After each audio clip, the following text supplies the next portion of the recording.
So in this video, we'll be talking about GPT-3, which stands for Generative Pre-trained Transformer, and it's in the third version or the third iteration of this language model. So as I already said, GPT-3 is a language model, and it's basically in a framework introduced by OpenAI. And OpenAI was introduced by Sam Altman, who is also a popular uh, investor and founder of Y Combinator, and it's a popular startup accelerator based in California in the United States. And Elon Musk is also an investor and a member of the board. So the what GPT-3 does is it aside from what it's been able to do, like it's making a lot of headlines today as the technology that's going to replace the jobs of developers and content writers and creatives and story writers and people like that. And as tempting as it might be to oversimplify the consequences of this technology and simply conclude that it's evil in all fronts is just short-sightedness, I guess. So we'll talk about what this technology is, who are the people behind it, and why it is made, and we'll have discussions on what this actually entails, and I'll illustrate these through examples in different parts of the video. So what language models essentially do is that it basically predicts what the next word would be based on the context of the sentence. Now, let's say, for example, if I say the word a cat during summer, and if I give an empty blank or an empty dash there, a language model can predict like a cat during summer eats fish, a cat during summer drinks water, a cat during summer sits on somebody's lap, or whatever that is based on the context, right? So all it does is it basically it looks at the context that is the input, and then it generates the most probabilistic output, or it basically completes the sentence. Now, GPT-3 uses the same architecture of its predecessor GPT-2. Now, previously or prior to GPT-3 coming into the market, it's actually not in the market, or it's not out to the public yet. It's in the beta, and it's only available for people who get invite. I guess you can sign up and gain access to it, but it's not really up for, you can't really deploy to production. You can't download GPT-3 and use it, but you can see a lot of videos. I will be sure to leave some links in the description where you can check out some examples. To give you some examples on what it's able to do, there's a person who basically you created a Figma plugin. Okay, Figma, if you don't know, is a design application that UX and UI designers use to design applications, websites, and basically digital applications, and collaborate with developers. So what somebody did is a developer created a plugin that used GPT-3, and what it does is a person or a user can simply input some text, like for example he can just generate a button that is in red color, and has rounded rectangles, or if that makes sense. So what it's going to do is, without you having to know the basics of how Figma works, it will generate that button.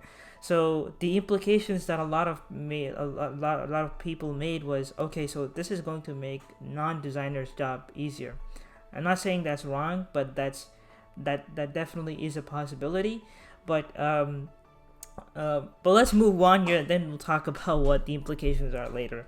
So the other example I saw was I think it was called Debuild, and what this person did is I don't remember the exact example he used.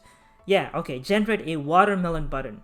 So I think this is his example, or this is another application. But what it does, so somebody typed in the word generate a watermelon button, and basically it created a button that was round in color and had a like watermelon like like look or appeal. So yeah, I mean, basically, I don't know why you would use it, but again, it just was a tech demo, right?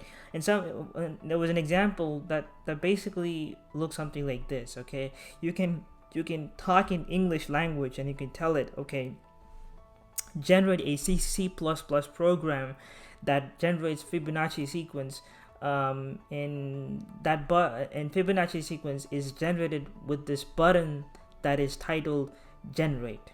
So basically, I'm not sure if that sentence is accurate, but if you click on that button, it will generate the Fibonacci sequences up to whatever.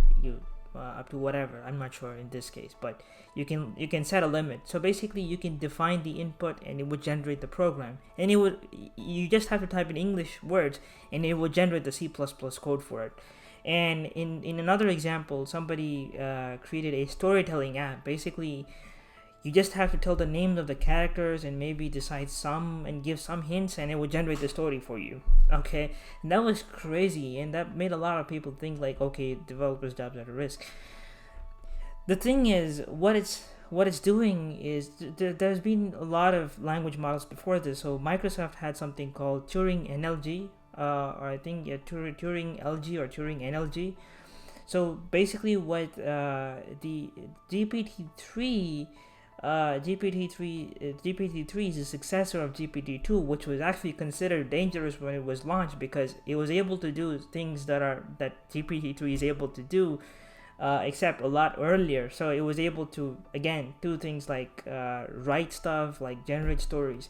Now, what GPT-3 is doing is what the guys in OpenAI did is they fed a lot of they trained this GPT-2 with a lot of data, and these data sets come from Wikipedia, from data sets of information that are contained in books. I don't know what is the name of the data set, but you can maybe Google and look for the exact name of the data set.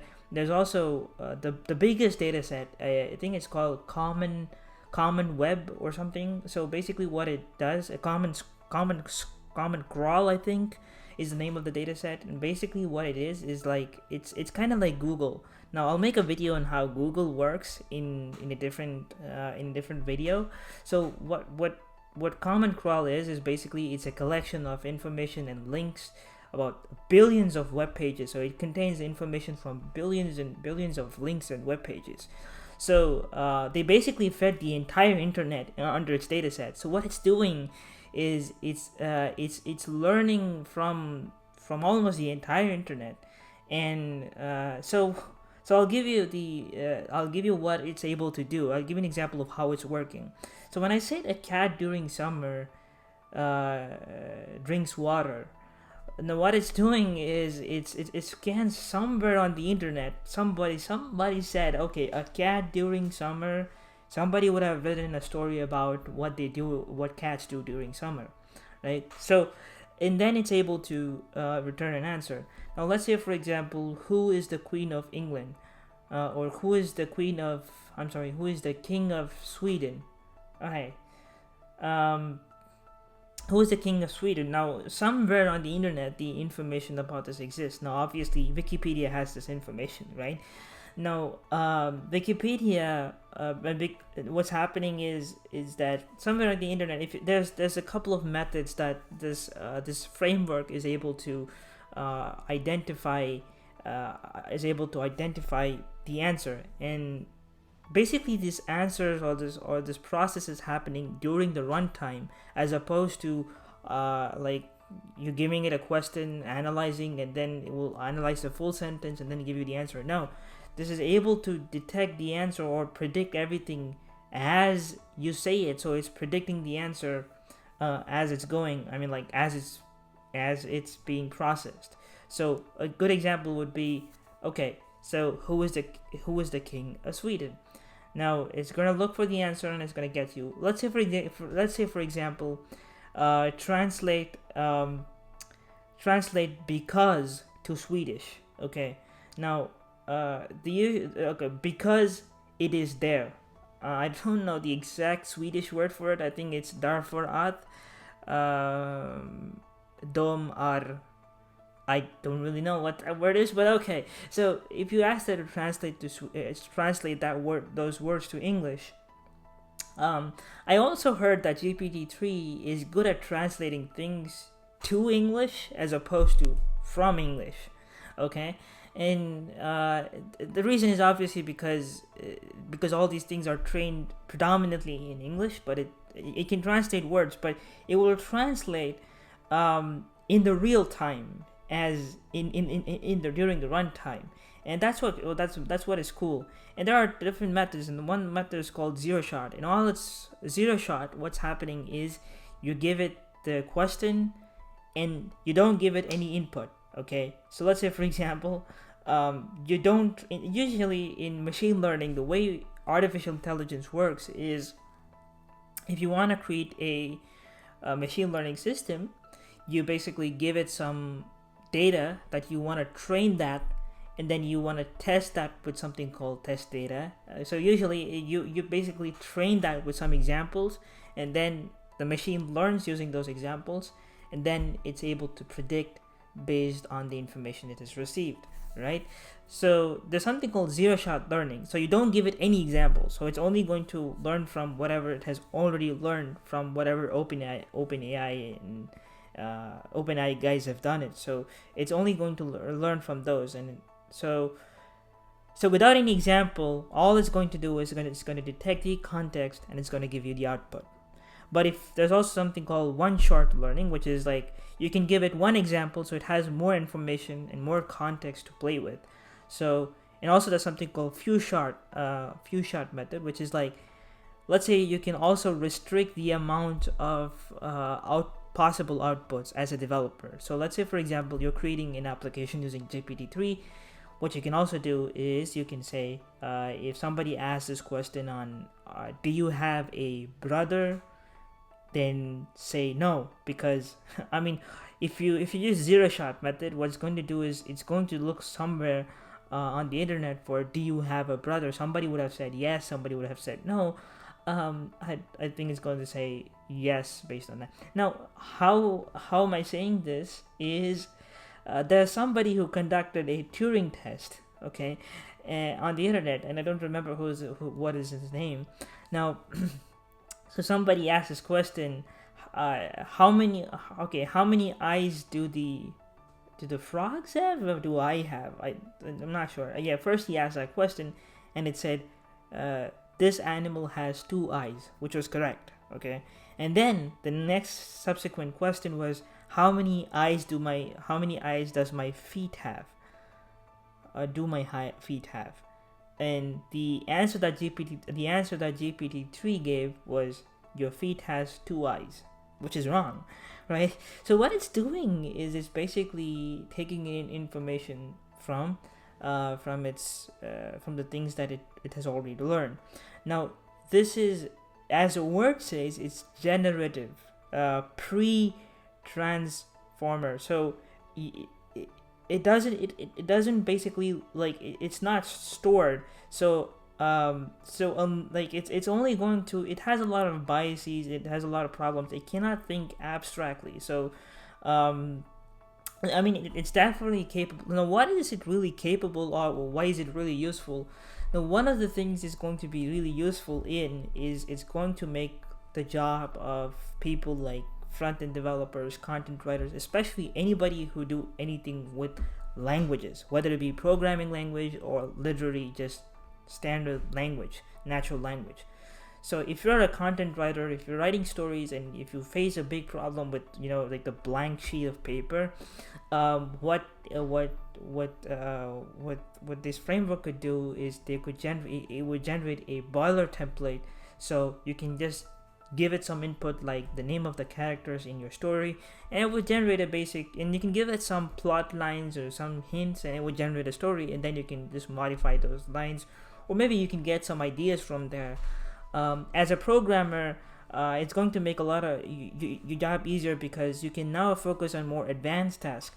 The reason people work on these kinds of problems, like making these kinds of GPT-3, like the reason why OpenAI would have worked on these kind of problems, in general, the reason why people work on build these kinds of technologies is because, let's say, a set of a very good amount of people, a substantial amount of people are working on something, and they have to get a repetitive set of tasks, like a similar set of repetitive set of tasks done in order to get to the actual job for a substantial amount of time.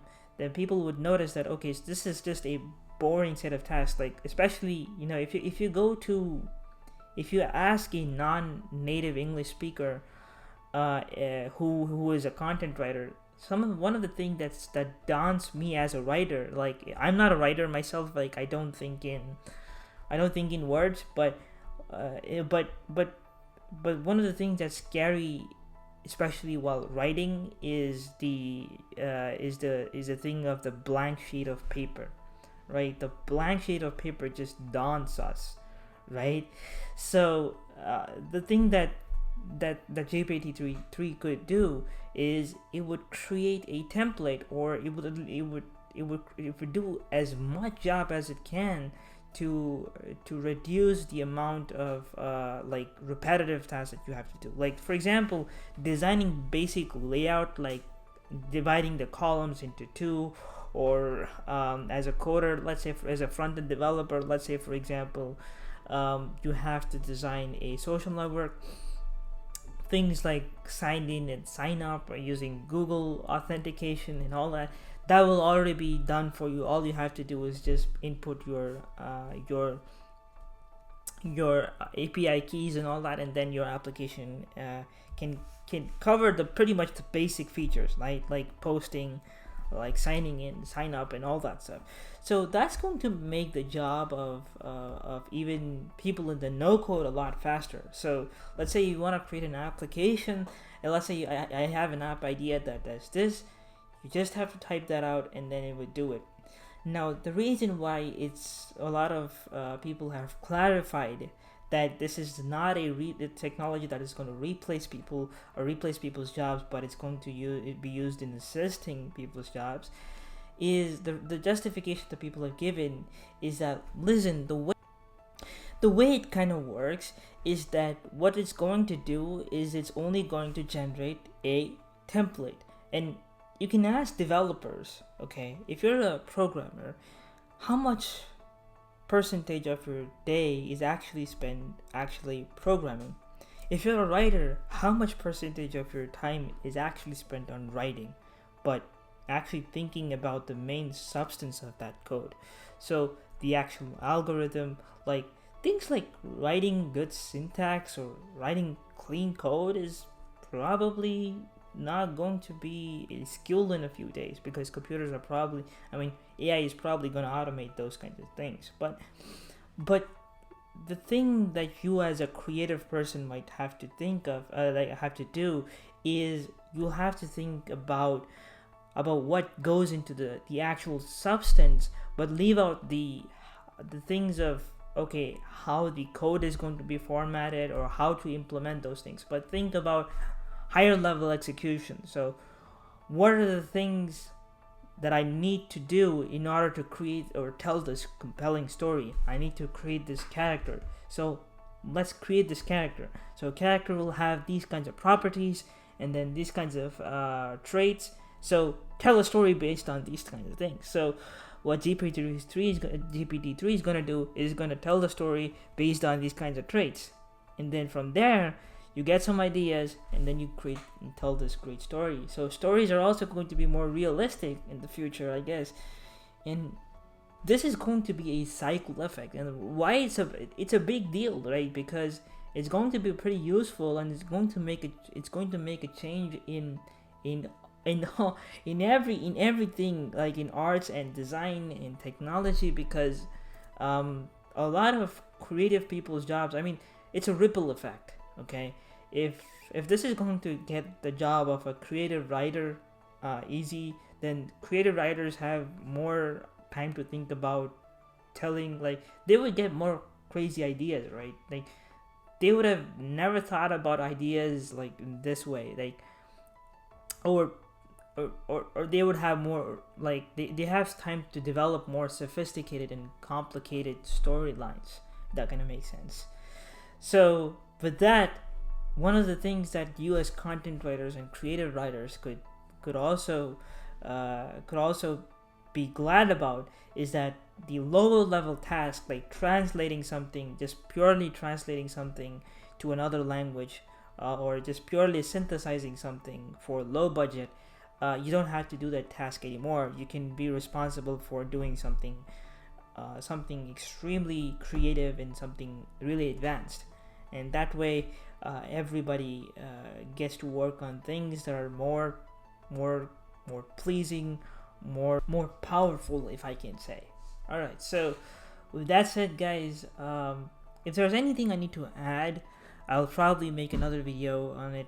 Like so after this video, I might make a video on neural networks, so that we can lay some foundation on artificial intelligence, and basically talk about how artificial intelligence works, so the people who have very little understanding or no understanding of artificial intelligence, we'll talk about it in basic, like surface level, so people who have no understanding of artificial intelligence or neural networks can relate to future topics.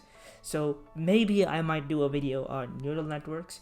I actually had done this before, but I'm gonna redo it again just because the quality of those videos were not as good. So I might remake those videos later. So if you wanna do that, so I can make more sophisticated topics later on. So until then, guys, if you like this video, please be sure to like this video, subscribe to my channel, and I shall see you guys in another video very soon.